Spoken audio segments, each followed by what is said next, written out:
চলো চিকেন কটা ভেজে নেওয়া যাক। এতটা ভাজা হয়ে গেছে, দিয়ে দেবো পেঁয়াজ,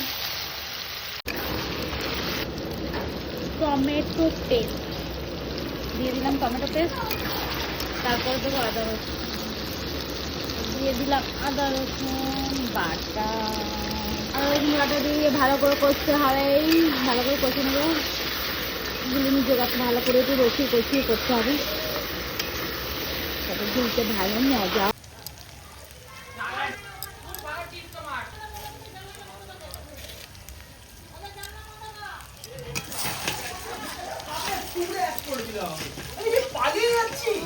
মশলা কষানো হয়ে গেছে, এবার দিয়ে দেবো চিকেন, চিকেনের লেগ পিস। আরে মা, কড়া ভর্তি হয়ে গেছে, নাড়া যাচ্ছে না ভালো করে। মশলা পেস্ট হয়ে গেছে, এই মশলাটা চিকেনে দেবো। আমাদের ডান। ওই দিকে পোলাও হচ্ছে, মাটার পোলাও।